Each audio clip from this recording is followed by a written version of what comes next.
दुनिया आज जिन चीजों को धर्म समझ रही है उनमें से बहुत सी चीजें आसमान से नहीं आई, बल्कि इंसानी नफ्स और दिमाग से पैदा हुई, और यहीं से इंसान भटकता है। सबसे पहले समझ लो अल्लाह कौन है। कुरान कहता है वो अल्लाह एक है, न उसने किसी को जना, न वो जना गया, और न कोई उसके बराबर है। सूरह अल इखलास। अल्लाह इंसानी रिश्तों से पाक है, क्योंकि जो पैदा हो, जो भूखा हो, जो सोए, वो खुदा नहीं हो सकता। हजरत ईसा इब्ने मरियम अलैहिस्सलाम अल्लाह के बड़े नबी हैं, मोजिज़ा हैं, रहमत हैं, लेकिन खुदा नहीं। कुरान साफ कहता है मसीह इब्ने मरियम तो सिर्फ एक रसूल हैं। 5:75। जब हजरत मरियम अलैहिस्सलाम के पास जिब्रील अलैहिस्सलाम आए तो उन्होंने साफ कहा, मैं तेरे रब का भेजा हुआ दूत हूं। 19:19। भेजा हुआ, भेजने वाला नहीं। अब सवाल उठता है, अगर कुरान इतना साफ है तो लोग गलत होते हुए भी इसे क्यों मानते हैं?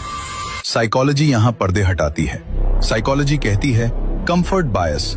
जो चीज इंसान ने बचपन से देखी, जिस माहौल में पला, उसे वही सही लगने लगती है, चाहे दलील उसके खिलाफ ही क्यों न हो।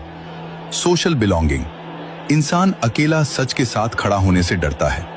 उसे लगता है भीड़ के साथ गलत रहना अकेले सही होने से ज्यादा सुरक्षित है। Emotional attachment. जब मजहब इल्म नहीं भावना बन जाए तो दलील दुश्मन लगने लगती है और हक चुभने लगता है।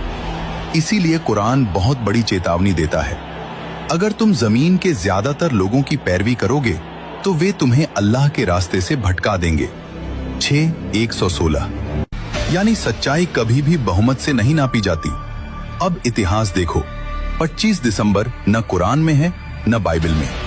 4वीं सदी में रोमन किंग कॉन्स्टेंटाइन ने राजनीति के लिए सन गॉड के त्योहार सोल इन्विक्टस को ईसा अलैहिस्सलाम के नाम से जोड़ दिया।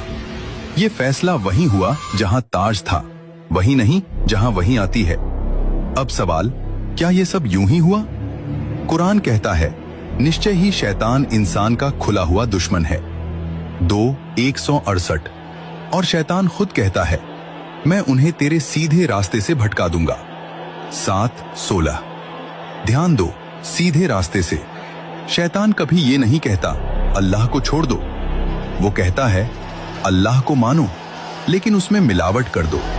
शैतान राजा नहीं बनता, वो सोच बनता है। वो भावना, भीड़, सियासत और डर सबका इस्तेमाल करता है।